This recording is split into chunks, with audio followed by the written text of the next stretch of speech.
Bueno, buenas tardes, ¿cómo están? Bienvenidos a esta tercera clase del ciclo que hemos preparado de Inteligencia Artificial y Derecho con la doctora Joana Faliero, a quien le doy nuevamente la bienvenida. Gracias, Joana, por estar una vez más con nosotros. Hoy vamos a estar viendo el derecho de daños frente a la inteligencia artificial, derecho a la reparación, riesgos del desarrollo y responsabilidad objetiva. Bueno, voy a seguir admitiendo a la gente. Si quieren, pueden dar comienzo. Gracias a todos. Bueno, aquí acuérdense que en el chat vamos a estar leyendo si es que surge alguna inquietud. Joana, que maneja esto a la perfección, lo va leyendo en el momento, casi que no tengo que ni que moderar. Bueno, Gracias, bienvenida, Irene. Joana. Muchas gracias y bueno, gracias también por acompañarme a lo largo de todo este ciclo. Estábamos hablando hace un ratito del próximo ciclo que vamos a estar iniciando en mayo, así que bueno, sobre ese nuevo ciclo vamos a estar dándoles novedades con el paso de estas semanas. Y simplemente para spoilearles, el título va a ser un nuevo ciclo sobre criptomonedas y fintech. Hoy tenemos este tercer y último encuentro en lo que respecta a la temática de lo que es inteligencia artificial y derecho, como se anunciara previamente. Y en este tercer y último encuentro vamos a estar trabajando específicamente sobre la temática que nos convoca, que es el derecho de daños frente justamente a la inteligencia artificial. Particularmente dentro de lo que es el área de derecho de daños, vamos a estar trabajando específicamente en lo que es derecho a la reparación, riesgos del desarrollo y responsabilidad objetiva. Sin perjuicio y antes de, obviamente, adentrándonos en estas cuestiones propias, ¿no? Del derecho de daños, cabe destacar que había reservado, como les había comentado para la tarde de hoy, para este tercer y último encuentro, el abordaje sobre una problemática técnica de impacto jurídico que específicamente notamos que obviamente tiene impacto desde la perspectiva de los daños. Y claramente esa temática es la que yo les mencionara con anterioridad en relación a lo que es el tema del sesgo algorítmico. Pero antes de esto, veamos un poco, ¿no? Cuáles eran las problemáticas que yo quería apuntarles, específicamente en relación a lo que es la IA y los algoritmos. Cuando nosotros hablamos, ¿no? En términos generales se suele escuchar, particularmente del área legal, del área jurídica, que cuando se habla de estas entidades, ¿no? Que son los algoritmos, se suele creer que por el hecho de que son formulaciones de orden lógico, que tienen que ver con la automatización de procesos y de otras cuestiones, son entidades, ¿no? Carentes, de alguna manera, carentes de ideología, que son entidades asépticas. Y por otra parte, también nosotros muchas veces relacionamos el efecto de esa asepsia con la imparcialidad. Es decir, adosamos la cuestión de la imparcialidad a lo técnico como si fuera una cuestión correlativa, cuando realmente en los hechos estas cuestiones no se materializan. Cuando se utilizan algoritmos con fines, por ejemplo, de perfilamiento, se realiza esto que yo les menciono y que ustedes han escuchado muchas veces en relación a este tipo de cuestiones, que es el tema justamente, ¿no? De lo que es la parametrización algorítmica. Parametrizar, en definitiva, implica desde el punto de vista jurídico tomar decisiones, y cuando nosotros muchas veces generamos esos parámetros, y esos parámetros se utilizan para discriminar. Después metámonos con la idea de la discriminación lícita, ilícita, todas las cuestiones, pero discriminar en el sentido natural del término que tiene en nuestro lenguaje. Discriminar, decidir si algo entra o no entra dentro de un determinado perfil.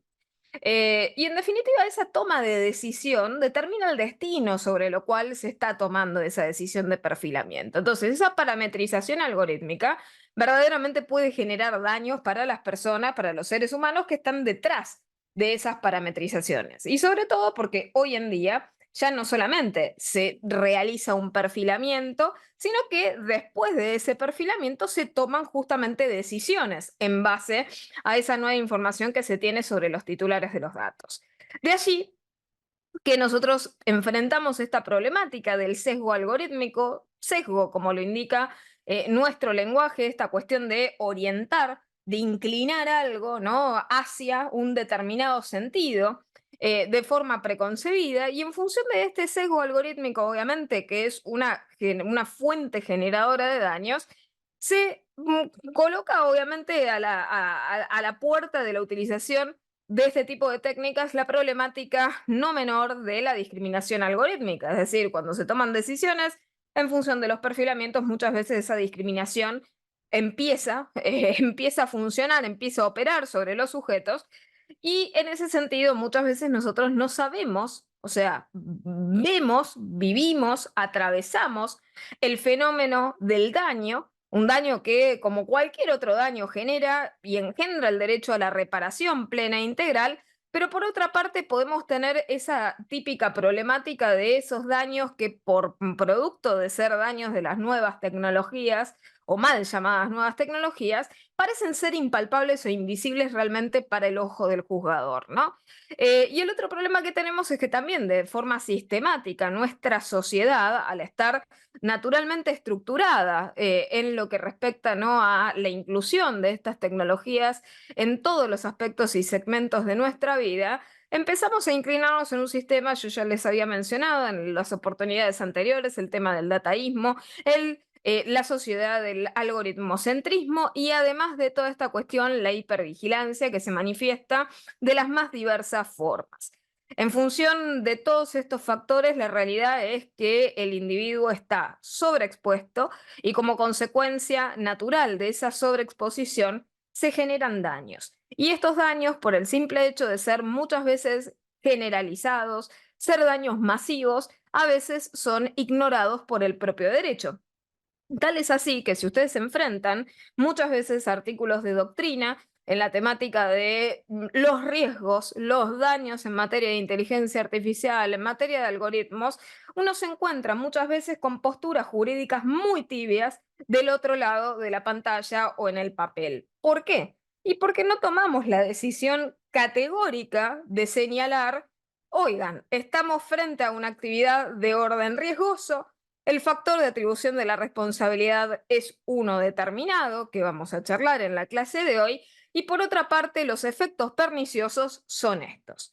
Claramente, a lo largo, obviamente, de los últimos años en lo que respecta al tema de la inteligencia artificial y los algoritmos, tristemente se ha recurrido muchas veces a cuestiones efectistas. ¿Por qué digo esto del efectismo? Y bueno, porque cuando se abordan notas, ya sea de índole jurídico-técnica, comercial jurídica y demás, siempre se recurre a aquello que más atrae.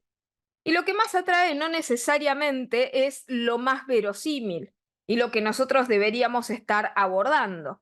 En este sentido, ¿sí? En este sentido, cuando nosotros nos enfrentamos a la inteligencia artificial, al uso de algoritmos y demás, desde lo jurídico tenemos que tener, como les digo, visiones más firmes, visiones responsables, visiones que tengan proyección jurídica y que por otra parte intenten compatibilizar las cuestiones que nosotros estamos verbalizando sobre estos temas con el sistema jurídico imperante. Y entender que esto se proyecta a futuro y que en esa proyección en relación al futuro hay otro tema. Nosotros tenemos que prever, tener cuidado con aquello que a futuro se va a materializar en forma de daños. Es decir, si hoy en día tenemos competencias para darnos cuenta de la futura dañosidad, más bien que tenemos que jurídicamente abordarla en la actualidad. No podemos seguir pateando específicamente estas cuestiones hacia el futuro incierto y no establecer ningún tipo de conclusión de orden jurídico. Es decir, creo firmemente que en esta etapa en la que nos encontramos hoy en día de desarrollo madurativo de estas cuestiones, tenemos que dejar las posturas netamente retóricas, es decir, tenemos que apartarnos de la idea de decir, bueno, el derecho va a poder conciliar alguna resolución en torno a los daños de la inteligencia artificial y tenemos que enfocarnos de que en el futuro la regulación abrace estas cuestiones. Error. Y esto es algo que comparto también con muchas de las cuestiones que alumnos, exalumnos, cuando uno elabora, y acá viendo, ¿no?, entre la audiencia, Alejandro Bongiorno, el doctor Bongiorno y demás, cuando se elabora, por ejemplo, una tesina, uno busca resolver algo.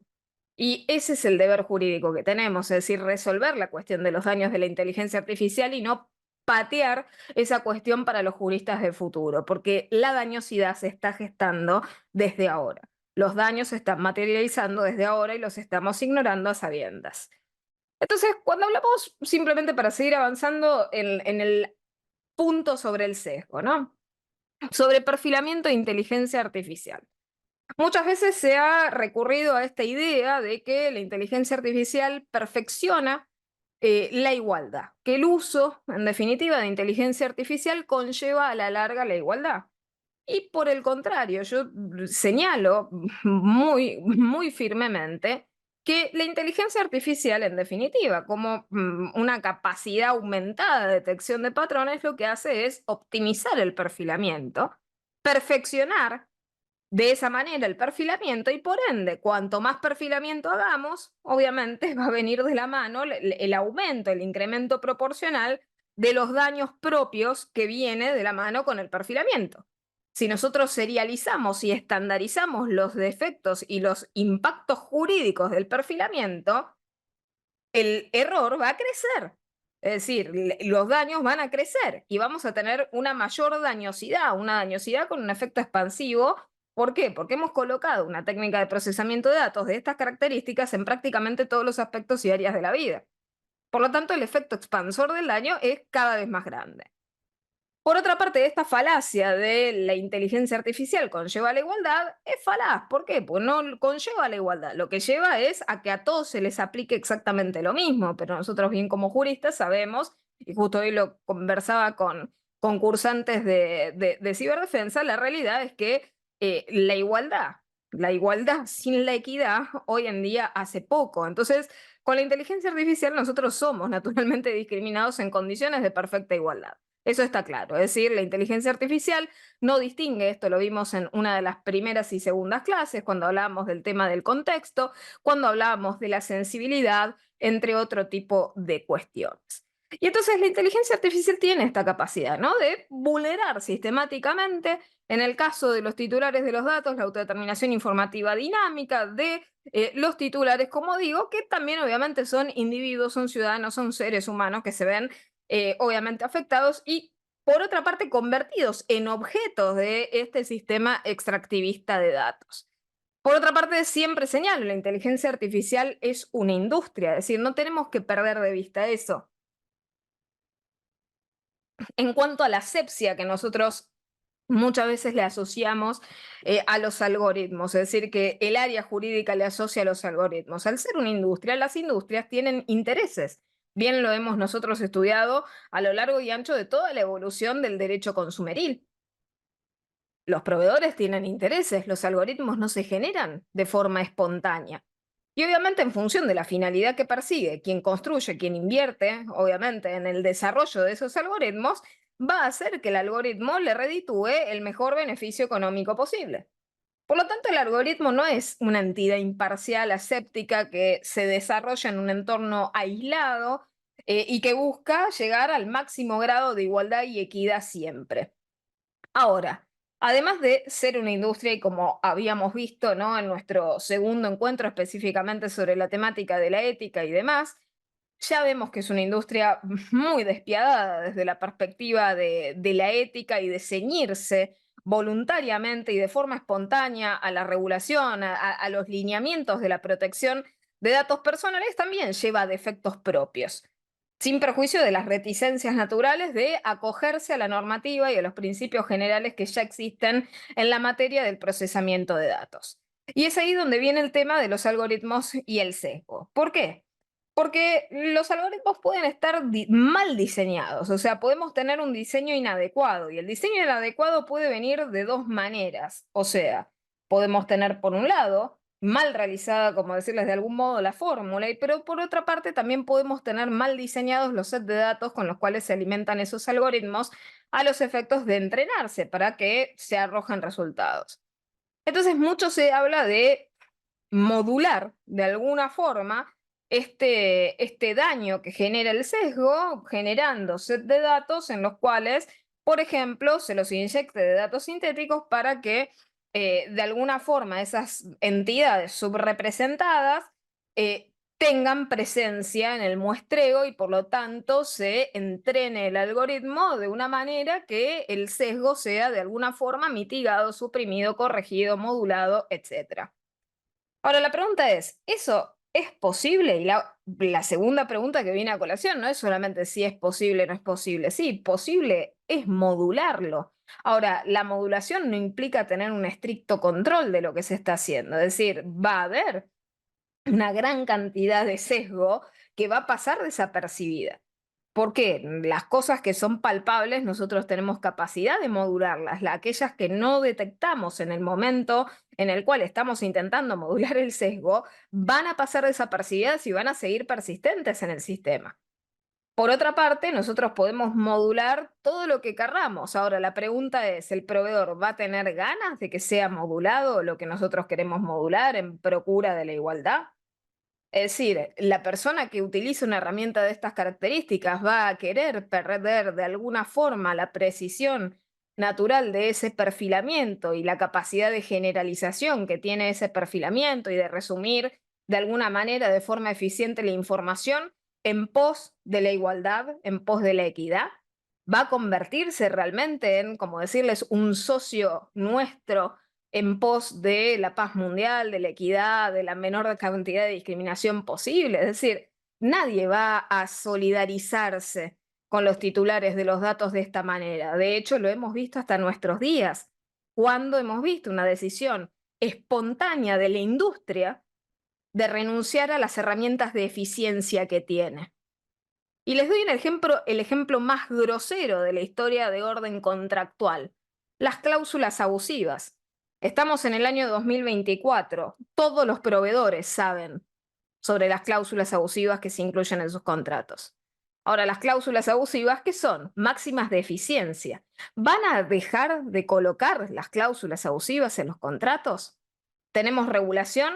Por lo menos en Argentina. A ver, tenemos regulación en la ley 24240, en disposiciones de la Dirección Nacional de Defensa del Consumidor, ahora y arbitraje de consumo, ampliamente conocidas. Les diría, exagerando como buena consumerista, que les digo, universalmente conocidas, desde el derecho español, en los albores del derecho de consumo.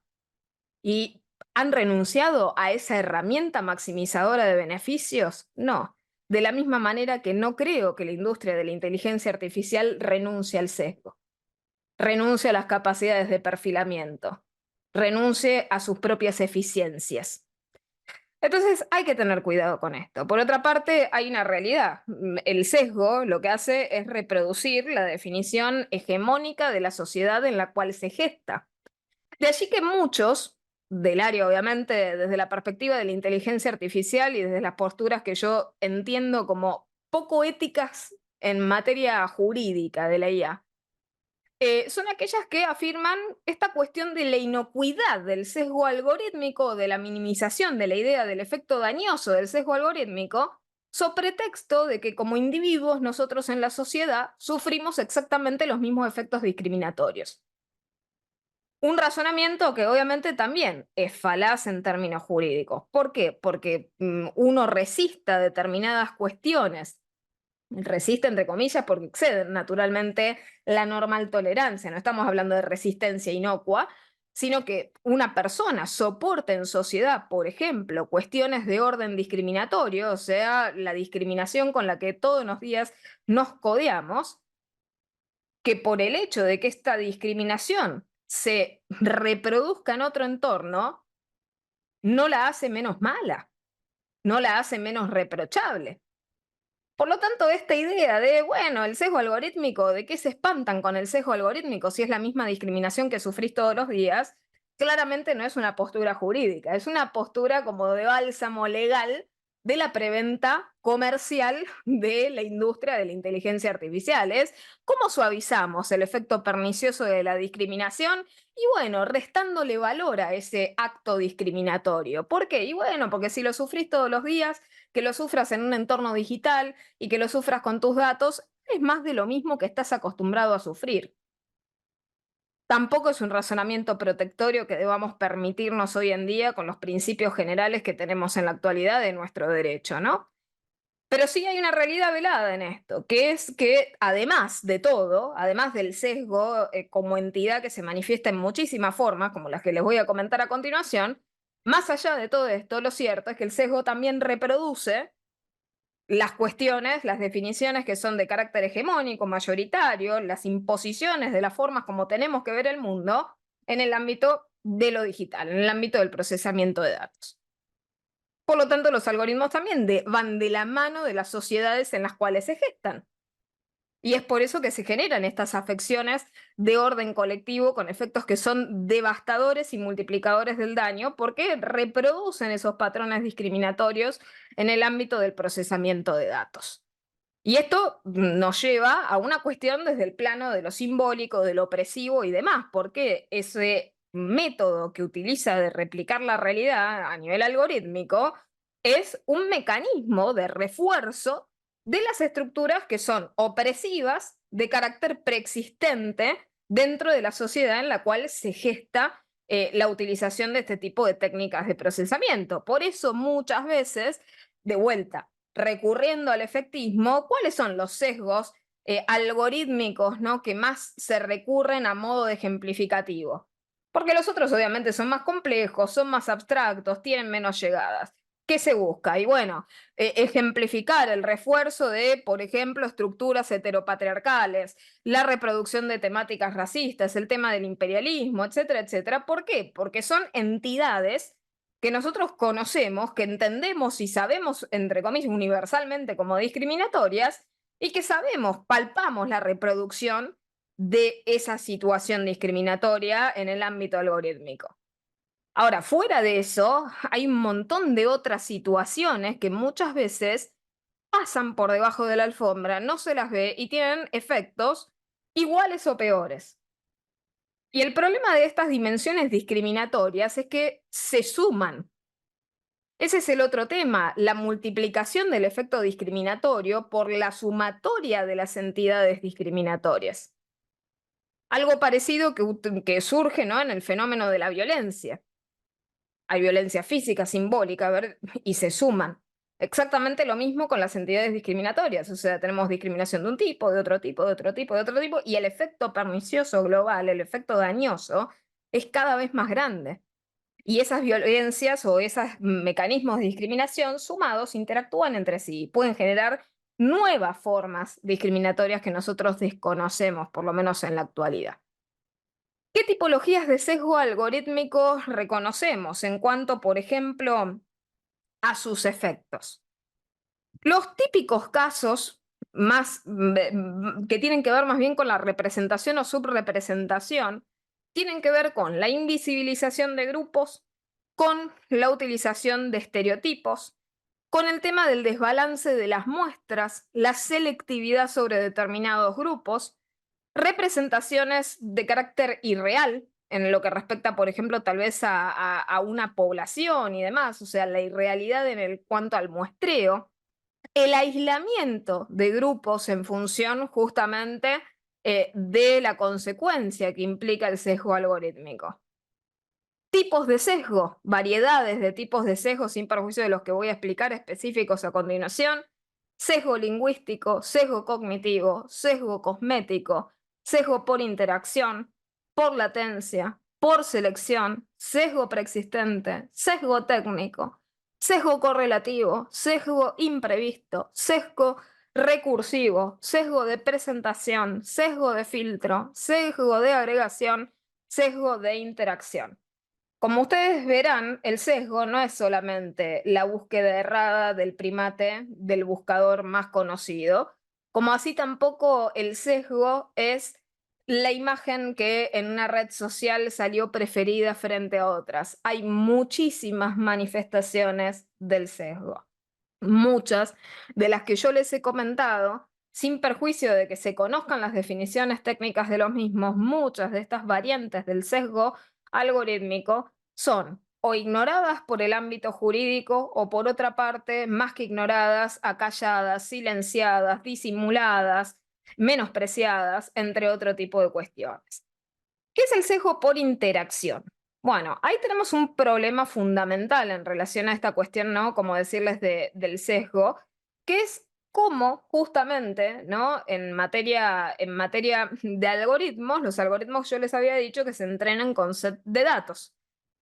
Ahora, si el set de datos que nosotros estamos utilizando es un set que justamente tiene subrepresentación o tiene una mayor cantidad de contenido, de datos, por ejemplo, de orden histórico, o de datos que resultan discriminatorios, o sea, que subrepresentan, entre otro tipo de cuestiones, se genera esto. Es decir, por cómo nosotros entrenamos los algoritmos, podemos hacer crecer justamente el sesgo algorítmico. Ahí en el chat voy a ir leyendo, Alejandro menciona, en el entorno digital el impacto es masivo y en el entorno de la IA exponencialmente masivo. Coincido totalmente con esto.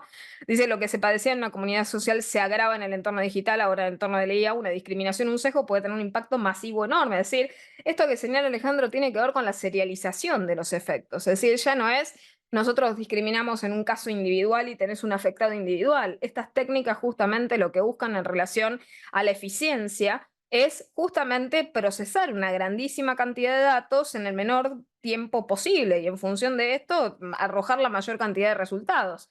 Esto muchas veces yo lo señalo con el tema de cuando se impulsa tanto esta cuestión de utilizar, por ejemplo, inteligencia artificial para la construcción de sentencias judiciales, es decir, decisorios judiciales. Sí, vamos a tener 2000 sentencias y si las 2000 sentencias que sacaron en 2 minutos y medio salen erradas, ¿cómo retrotraemos los daños de lo que ha adquirido tal vez una determinada seguridad jurídica, una firmeza de forma ulterior? Y esto sin siquiera empezar a meterme en otros riesgos que también voy a señalar como fuentes de daños, que son los problemas de la ciberseguridad en la inteligencia artificial. Es decir, acá solamente nos estamos metiendo, como decirles de superficie en la cuestión de los daños producto del sesgo.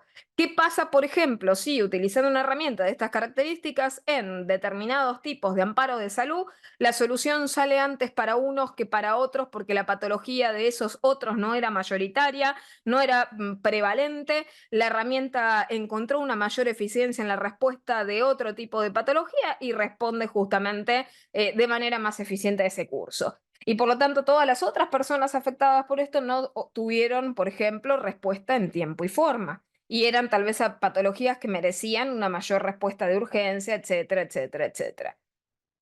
Complejísimo, complejísimo, ¿por qué? Porque no se vislumbra justamente el efecto de la expansión del daño.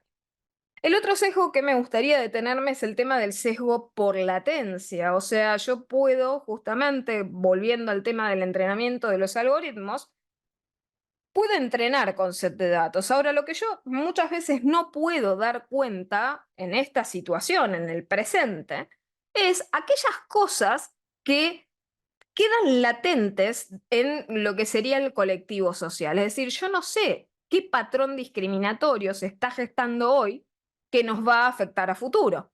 Yo hoy puedo identificar las entidades discriminatorias que yo tengo capacidad por reflexividad, por sensibilidad, por contexto, identificar en la actualidad.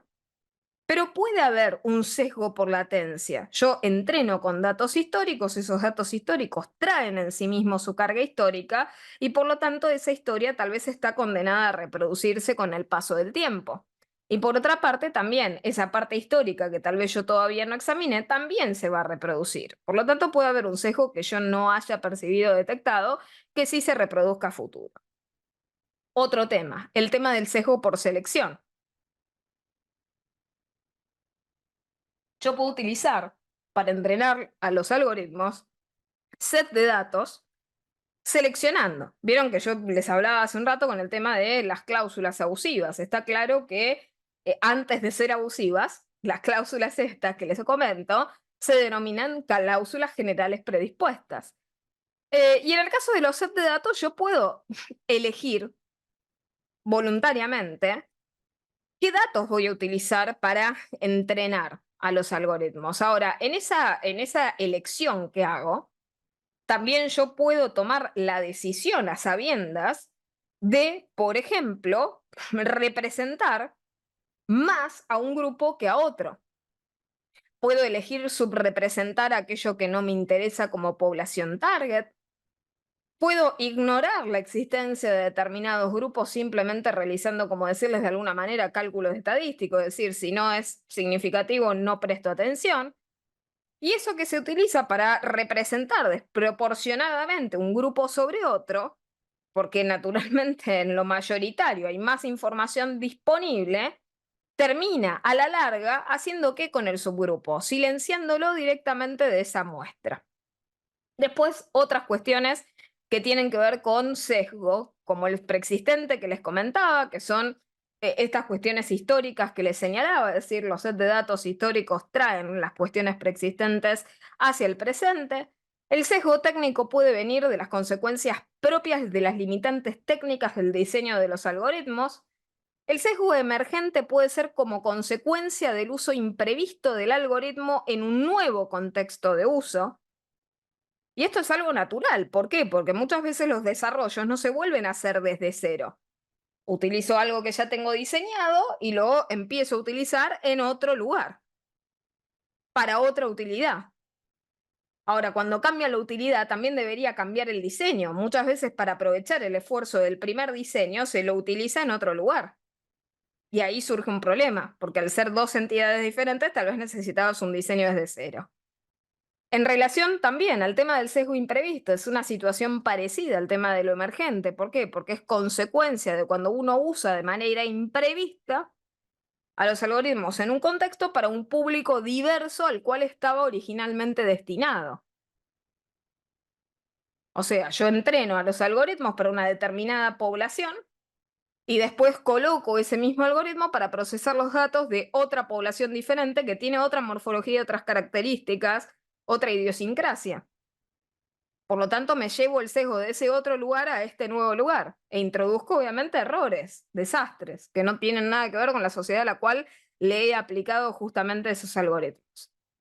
Y después el otro punto que muchas veces ocurre en esta cuestión, como decirles, de la infoxicación del alimento de los algoritmos, es lo que se denomina el sesgo recursivo. ¿En qué nos referimos con el sesgo recursivo? Nos referimos a ese sesgo que se genera como consecuencia de la interpretación de los datos.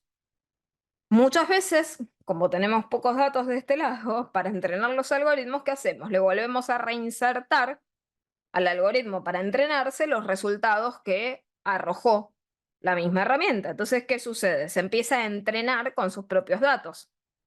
Eso genera un efecto que aumenta, incrementa la discriminación.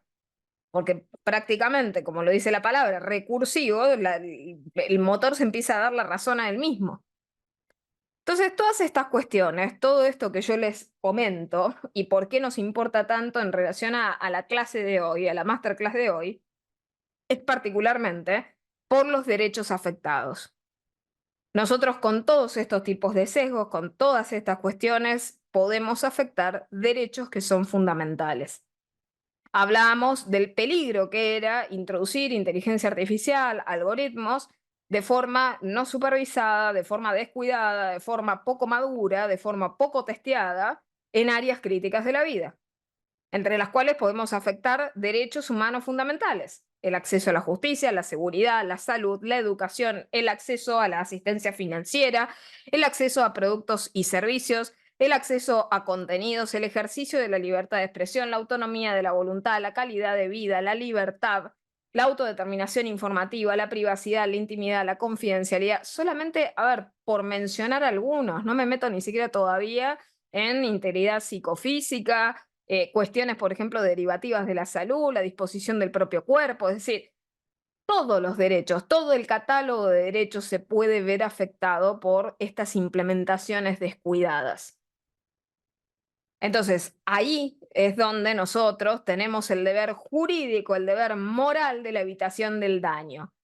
No podemos seguir permaneciendo como meros espectadores de estas cuestiones que hacen al daño. Y esto para salir un poco de esta idea retórica de no creer que se puedan llegar a dar respuestas en el área del derecho de daños aplicado a la inteligencia artificial. No le dejemos esa responsabilidad a los juristas del futuro cuando tenemos herramientas en nuestro presente para abordar estas problemáticas. Y vayamos simplemente a una herramienta que tenemos a mano todos y cada uno de nosotros. ¿Qué dice nuestra codificación civil y comercial? Primer punto sobre las funciones de la responsabilidad. Las funciones de la responsabilidad listadas en el artículo 1708 de nuestro Código Civil y Comercial. Nos habla de dos deberes. Y voy a decirlos en el orden que deberían ser, obviamente. Y como lo dice el artículo, prevención, reparación. Primero hay que prevenir, después hay que reparar. Y en el ámbito de la inteligencia artificial esto es aún más importante. Porque como cualquier cuestión que tiene que ver con el procesamiento masivo de datos a grandes volúmenes, a grandes velocidades y con grandísimas capacidades, cuando ocurre el daño, las consecuencias muchas veces, sin perjuicio que nosotros podamos ficcionalmente desde el punto de vista simbólico y jurídico alcanzar la reparación del daño, lo que sabemos es que el daño resulta desde el punto de vista informático muchas veces de orden incontenible. Si tenemos, por ejemplo, una exfiltración masiva de datos, o sea, un data breach masivo de datos, es muy difícil llegar a afirmar que se contuvo o se mitigó verdaderamente lo que se está solucionando en el caso. Podemos reparar simbólicamente los daños y demás, pero ese quiebre a la privacidad, a la intimidad, a la autodeterminación informativa de los titulares de los datos se dio y tiene capacidad encima de reproducirse con el paso del tiempo, de forma totalmente inmanejable, más allá de que hayamos contenido justamente el ciberincidente. Por lo tanto, esto no es menor, ¿sí? No es menor. Proseguimos entonces. Funciones de la responsabilidad, como les decía, primero prevenir, después reparar. Y en función del deber de prevención, sin perjuicio de que ustedes bien saben, y yo lo he insistido a lo largo de todo este ciclo de masterclass, que es deber de prevención y el deber de precaución. O sea, principio de prevención y principio precautorio.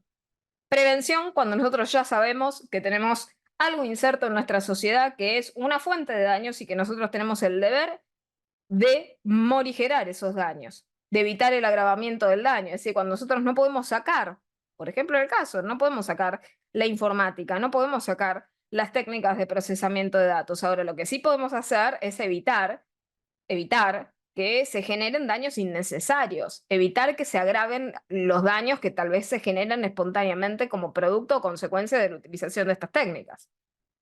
Y después tenemos el principio precautorio. Aplica justamente con esto de empezar a creer, ¿no? El espejismo de la inteligencia artificial como algo totalmente nuevo, palabra que gastan mucho, lo disruptivo, lo innovador. ¿Por qué? Porque principio precautorio, si nosotros tenemos sospecha, tenemos una capacidad racional de proyectarnos de que pueden llegar a haber riesgos.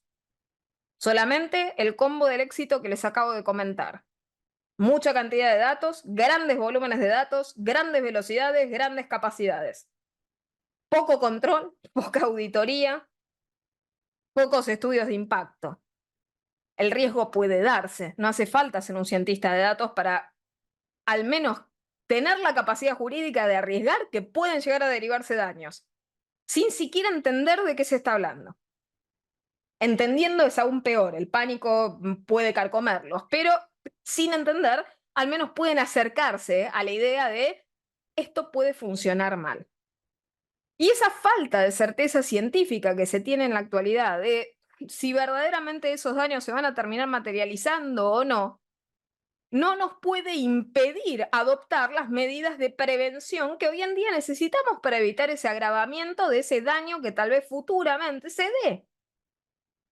Entonces, el deber de prevención del daño, que sin ir más lejos, además, obviamente, no voy a meterme en la Ley General del Ambiente, que nos inspira, obviamente, y que nos introduce esos principios también para nuestro derecho.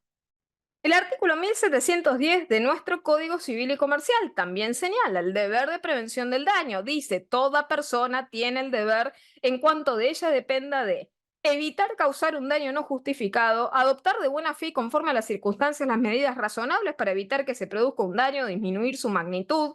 Sigue, no agravar el daño si ya se produjo. Es muy clara la consigna legal. ¿A qué jurista del futuro le vamos a dejar descubrir el deber de prevención del daño que está en el artículo 1710? Creo que tenemos capacidad de afirmarlo en la actualidad. y deberíamos tener la suficiente fuerza como para exigírselo a esta industria. En el presente, para evitar que justamente perdamos todos de manera genérica, de forma generalizada, masiva e irreversible, nuestro derecho de autodeterminación informativa. De hecho, nuestra codificación civil y comercial, de forma absolutamente revolucionaria en lo jurídico, establece una acción preventiva del daño. Artículo 1711. Pensemos, una class action de orden preventivo. Estamos cerca, ¿sí? O sea, nos vamos acercando un poco a las expectativas que deberíamos tener jurídicamente en función de estas cuestiones. Y pasamos a la función resarcitoria, es decir, salgamos de la prevención, entremos a lo resarcitorio. Y dentro de lo resarcitorio está este deber de reparación. Ahora, ¿cómo se tiene que reparar? Bueno, nosotros bien sabemos el contenido de la reparación. La reparación desde lo jurídico ha sido fruto justamente, ¿no?, de un trabajo de orden doctrinal de suplantar aquello que se pierde, los bienes jurídicos que se pierden, con reparaciones simbólicas, obviamente, pues no todo se puede reparar exactamente en el contenido de aquello que se ha lesionado. Nuestro deber de reparar está enunciado en el artículo 1716 y hay un temita que me gustaría meterme antes de, obviamente, señalarles en relación a los factores de atribución. El tema de la asunción de riesgos. Tema ampliamente recurrido en el ámbito del procesamiento de datos, ¿con motivo de qué? Les comentaba hace un rato el tema de las cláusulas y prácticas abusivas. En el ámbito del procesamiento de datos, por lo general, cuando se utilizan este tipo de técnicas y del otro lado tenemos consumidores, usuarios, titulares de los datos, se les hace firmar, justamente se les hace, mejor dicho, más que firmar, simbólicamente en lo digital, consentir, y como a mí me gusta decirlo más adecuadamente desde lo técnico jurídico, asentir términos y condiciones, dentro de los cuales están esos términos y condiciones de privacidad. Y dentro de esos términos y condiciones que frecuentemente asienten los titulares de los datos, a los cuales se les aplica estos algoritmos, a los cuales se les aplica los perfilamientos y la toma de decisiones en base a esos perfilamientos realizados con el uso de inteligencia artificial y algoritmos que les comentara previamente, se sucede la asunción del propio riesgo. Caso típico, cláusulas que dicen que el titular del dato asume el riesgo de las técnicas de procesamiento que se le están aplicando. Y entonces nos preguntamos, bueno, entonces ¿aplica la asunción del propio riesgo? Acá, si estuviéramos hablando de partes que están negocialmente en una situación de igualdad, podríamos empezar a debatir la asunción del propio riesgo, pero no en una situación de asimetría estructural, informativa, económica, funcional, en la cual realmente el titular del dato está en las antípodas de donde se encuentra el responsable de tratamiento. Jamás va a poder asumir el propio riesgo en esa condición de desigualdad, mucho menos con los incumplimientos del deber de información que se le debe en su caso. Porque la persona que se expone voluntariamente a un riesgo, una situación, podríamos decir, de peligro, en el caso, pensemos, la abstracción, la situación de peligro frente a sus propios datos, debería justamente estar informado para que esa exposición sea verdaderamente voluntaria y para que el consentimiento del damnificado, como lo dice el artículo 1720, sea válido. Porque si no, no es válido. Por lo tanto, también no, o sea, queda descartada la cuestión de los titulares de los datos han asumido el propio riesgo. Recién aquí en el chat Elvis mencionaba justo el tema de WorldCoin. Está plagado del tema del riesgo y de la asunción del propio riesgo. De hecho, hay un documento subido de riesgos, en el cual se espera que la persona asienta esa información sobre los riesgos. Ni hablemos de la postura de las autoridades de aplicación. Las autoridades de aplicación frente a esto, de vuelta, no hay que ser un cientista de datos para ver que recolección masiva, por ejemplo, de datos biométricos de la más alta sensibilidad por parte del sector privado con condiciones de información imperfecta da lugar a un alto riesgo y a la posibilidad de daños. Por lo tanto, para aplicar el principio precautorio, como dice ahí el doctor, no hay que ser muy lúcido en el ámbito de los datos para darse cuenta que estamos frente a una potencial situación altamente dañosa y masiva en cuanto a sus efectos. Entonces, prosiguiendo, la asunción del propio riesgo no opera en estos contextos de asimetría. Operaría en otras condiciones de igualdad negocial, en el cual las partes han sido informadas de manera perfecta de los riesgos. ¿Y qué factores de atribución nosotros conocemos? Está claro que por regla tenemos los factores de atribución de orden subjetivo, pero en cuanto a qué es lo que aplica en función de la actividad económica del procesamiento de datos, el artículo 1721 nos habla, ¿no?, de los diferentes factores de atribución, objetivos, subjetivos, que por defecto, en ausencia de normativa, el factor de atribución es la culpa. Está claro que nuestro ordenamiento, por Ley 25326 de protección de datos personales, claramente se desprende del espíritu de la norma, sin perjuicio obviamente de los puntos particulares hasta de comunión que tiene esta norma con la 24240, pero está clarísimo que dentro de lo que es la actividad productiva del procesamiento de datos, la responsabilidad es de orden objetivo. El artículo 1722 de la Codificación Civil y Comercial nos habla del factor objetivo, dice el factor de atribución es objetivo cuando la culpa del agente, o sea, del agente dañador, es irrelevante a los efectos de atribuir responsabilidad. En tales casos, el responsable se libera demostrando la causa ajena, excepto disposición legal en contrario. Y acá el punto sobre justamente, ¿no?, la demostración de la causa ajena, ¿no? Lo importante que es entender el concepto de la causa ajena.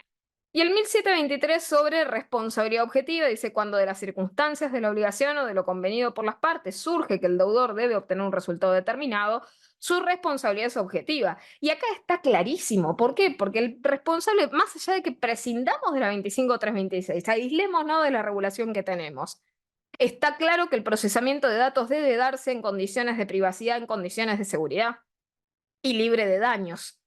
Eso es un resultado concreto. Cualquier cosa que va en contra de ese resultado concreto claramente viola ese deber objetivo de cuidado que tiene del otro lado el responsable de tratamiento. Por lo tanto, por donde miremos el dado, volvemos a caer en el factor objetivo atributivo de la responsabilidad. Por lo menos desde mi perspectiva en relación a consumidores y usuarios del otro lado, no va a haber dudas en estos supuestos. Ahí justo señalaba también Alejandro, dice que buena reflexión sobre la asimetría, ni hablar de la doble asimetría, cuando la IA se despliega en contextos ya asimétricos. O sea, esto que reflexiona Alejandro tiene que ver con la hipervulnerabilidad. De vuelta, la sumatoria, la doble vulnerabilidad, que es algo que también puede existir en el ámbito justamente del procesamiento de datos, ¿no? La doble vulnerabilidad en el caso, por ejemplo, del titular del dato.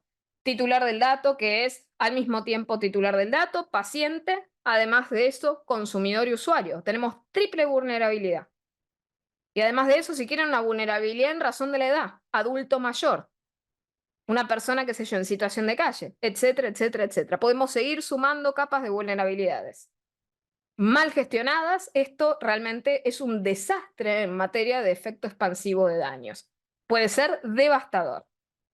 Dicho esto, en relación, obviamente, para cerrar un poco el combo de lo regulatorio en nuestra codificación civil y comercial en relación al tema de daños, la causalidad, obviamente, entre la fuente, ¿no?, justamente del daño, los efectos del daño, la relación con el hecho. Esto lo tenemos en el 1726, las consecuencias que se reparan en el 1727, en el 1728 la previsibilidad contractual y el punto que me gustaba y me interesaba volver en el artículo 1730, que se considera obviamente como caso fortuito o fuerza mayor. Nosotros sabemos que en materia de responsabilidad objetiva, del otro lado, para que obviamente el agente dañador pueda de alguna manera eximirse, se tiene que probar alguno de los eximentes justamente de la responsabilidad objetiva. Y entre ellos, nosotros conocemos, es culpa exclusiva de la víctima, culpa de un tercero por el cual no se pueda responder, no se deba responder, caso fortuito, fuerza mayor. Ahora, ¿qué es lo que nosotros entendemos en estas cuestiones caso fortuito? Y esto se entrecruza luego con el tema al cual quería vinculárselo justamente del tema de la regulación consumeril y saltando a esto, el tema de los riesgos del desarrollo. ¿Por qué? Porque ¿qué es lo que nosotros entendemos por caso fortuito? Realmente tiene que ser algo insuperable y tiene que ser algo externo. no tiene que ser algo propio de la actividad. Es decir, el sesgo algorítmico no es fortuito, no es ajeno, no es externo, no es no cognoscible por quienes llevan adelante esta disciplina. ¿Sí? Entonces, cuidado con estas interpretaciones de que lo propio, lo natural de la técnica sea entendido como un caso fortuito de la misma y como eximente de responsabilidad. Esos daños son naturales, son espontáneos, son propios y que tienen que ver de manera absolutamente íntima con la técnica desplegada. Por lo tanto, no se pueden eximir tampoco, es decir, lo que apunto con esto es no hay manera de eximirse de estos daños que les estoy señalando. El sesgo algorítmico lo conocemos todos en este estado actual del arte. No podemos volcar la mirada hacia el costado diciendo, me sorprende el sesgo algorítmico. No, no, a nadie sorprende hoy en día el sesgo algorítmico. A nadie. Ni siquiera a los propios que intentan esconderlo, ¿no? Y dicho esto, hay una complementación, es decir, no solamente estamos con el Código Civil y Comercial, sin perjuicio de lo cual, obviamente, desde un matiz ideológico, desde la construcción dogmática de la codificación civil y comercial, que vino a constitucionalizar el derecho privado y que plasmó muchos de los principios consumeriles dentro del ámbito de esta regulación. Dicho esto, pasamos a la regulación consumeril, porque tampoco estamos solos en el ámbito del tema de la responsabilidad civil por daños en nuestro sistema, solo con el sistema de la codificación civil y comercial. Punto y aparte, otra de las cositas que me faltaba comentarles de la codificación civil y comercial, en lo que respecta a la prueba de los factores de atribución y la otra cuestión del tipo de reparación que se espera, claramente quien alega el factor de atribución debe probar la aplicación, tiene esa carga de la prueba, pero una vez que la misma ha sido admitida, luego, obviamente, la cuestión de los eximentes viene de la mano de quien obviamente va a intentar valerse de los mismos, ¿no? Y en lo que respecta a la reparación, ya habíamos mencionado, por lo menos yo les mencioné, el tema de que sea una reparación de orden pleno, de carácter integral, con esta idea que siempre a nivel motor viene con la reparación, que es colocar a la persona en el estado en el que se encontraba antes del acaecimiento del hecho dañoso. Ahora, la gran pregunta es, en lo informático, en materia de datos, ¿podemos hacer eso? Es decir, ¿vamos a poder hacerlo desde lo simbólico, pero no de manera absoluta, ¿no? ¿Y qué nos responde la regulación consumeril? Bueno, nos responde con un montón de cuestiones que son deberes y que son factores objetivos atributivos de la responsabilidad. El deber de información, la protección al consumidor, las cosas y servicios riesgosos.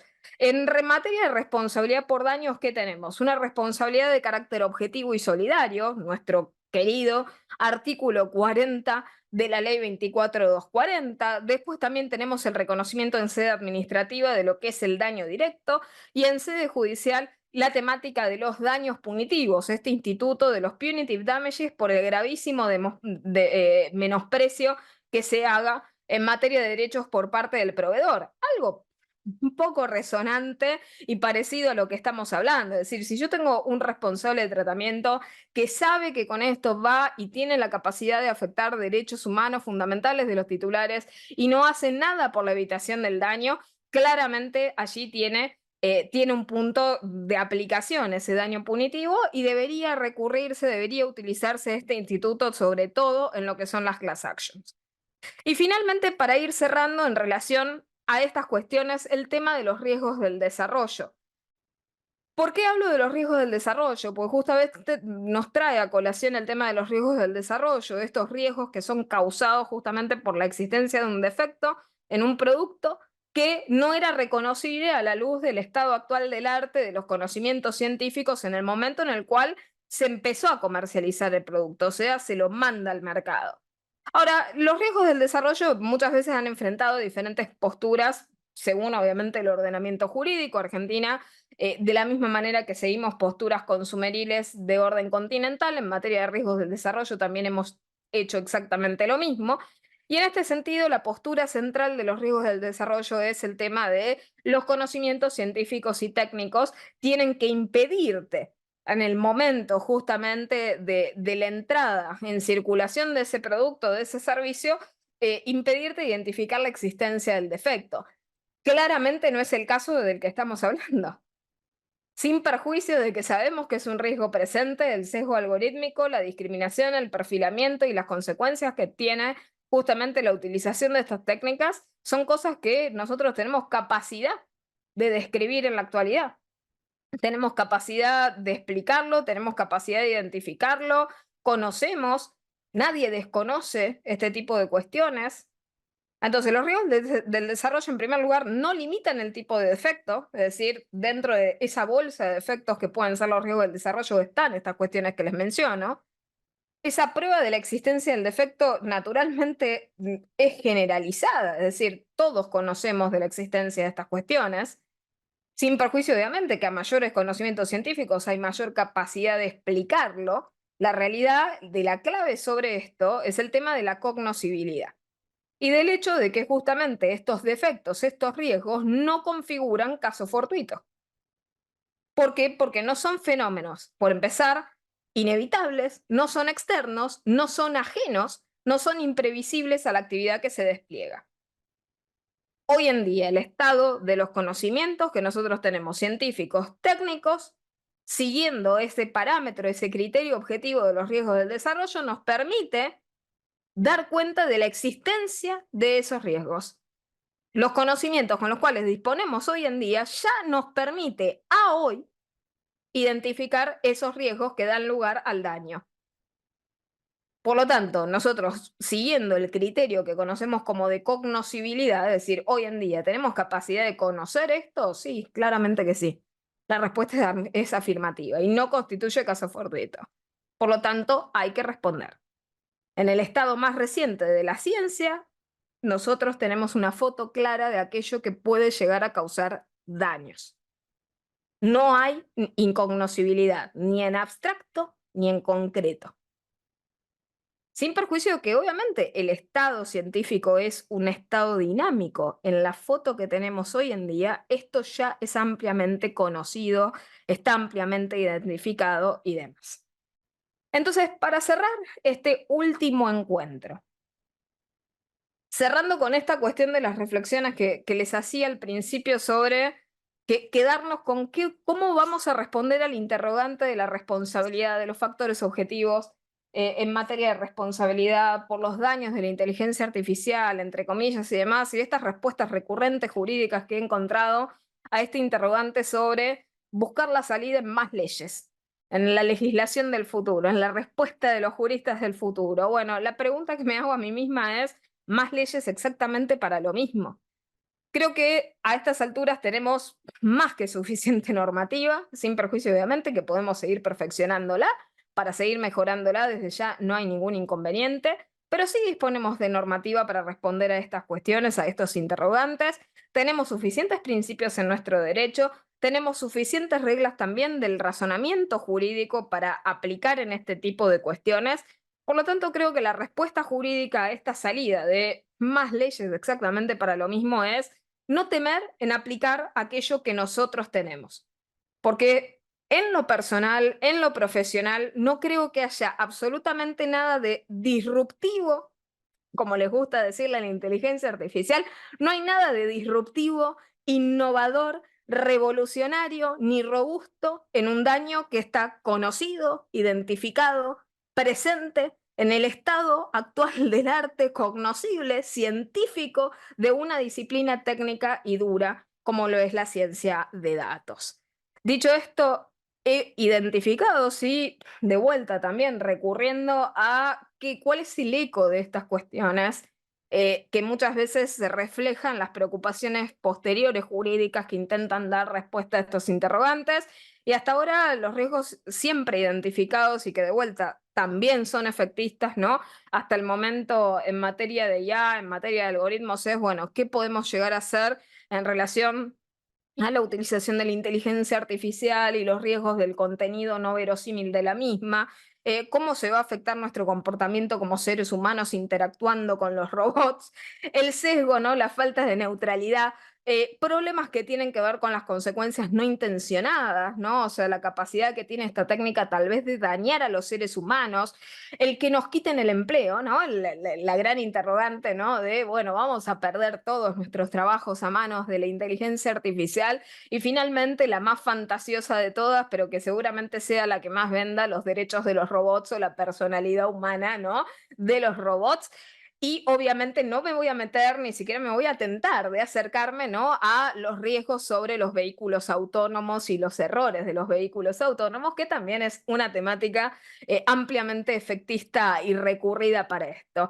Voy a nombrarles, sí, los riesgos que yo entiendo que son peores, pero que venden mucho menos, que son menos efectistas y que pueden tener efectos realmente devastadores desde la perspectiva del daño. El primero de ellos que señalo desde la perspectiva de lo que es la infósfera en la actualidad, lo que conocemos como infoxicación, el hecho de que desde mañana no tengamos capacidad de distinguir qué es real de aquello que no lo es decir, no tengamos capacidad de distinguir la veracidad de los contenidos, las fuentes y demás, la proliferación de las noticias falsas, etcétera, etcétera, etcétera. El sesgo algorítmico como problemática que empezamos a ver y que realmente abordamos en la clase y en el encuentro de hoy.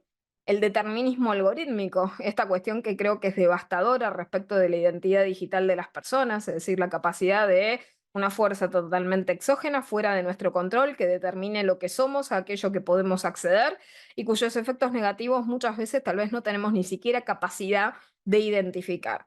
El extractivismo de datos como método, es decir, nos enfrentamos en las visiones no sustentables del pasado, totalmente antropocéntricas respecto de la perspectiva ambiental. Hoy en día no solamente se talan árboles, también lo que se hace es se devastan nuestros datos a diario, ¿sí? Nosotros somos el objeto y se practica este mismo tipo, como decirles, de filosofía extractivista respecto de los datos. La hipervigilancia estatal, cada vez en franco aumento, una hipervigilancia que encontró un último empujón en la pandemia COVID-19 y no parece querer irse. Es decir, nosotros nos hemos de alguna manera acostumbrado, anestesiado a esa hipervigilancia y realmente el puntapié de esa vigilancia pandémica ha venido a quedarse ahora de manera naturalizada, de forma espontánea, integrándose de manera totalmente orgánica a nuestras vidas, desde tarjeta de transporte, cámaras, etcétera, etcétera, biometría y demás. El perfilamiento, temáticas que tienen que ver con los data breaches o brechas de seguridad o fugas de información o fugas de datos, son catastróficas, cada vez perdemos más cantidad de datos, no sabemos dónde están esos datos, no sabemos quién los tiene, no hay respuestas sobre la resolución de esos incidentes y encima se pretende cada vez hacer cosas más riesgosas con nuestros datos, no habiendo tenido control en cosas más simples, ¿no? Los incidentes de seguridad, el crecimiento justamente de los ciberincidentes, el crecimiento también de los ciberdelitos, es decir, cuanto más sobreexpuestos estemos, más ciberdelitos también se pueden realizar explotando nuestros datos, las afrentas que tiene la privacidad, la intimidad, la confidencialidad, la protección de datos personales y hasta hoy en día, por ejemplo, el derecho al anonimato, es decir, con el caso de por ejemplo, de la nominalidad de la SUBE y directamente el franco castigo al ejercicio de la autodeterminación informativa, es decir, nominalidad o precio por un derecho, ¿no?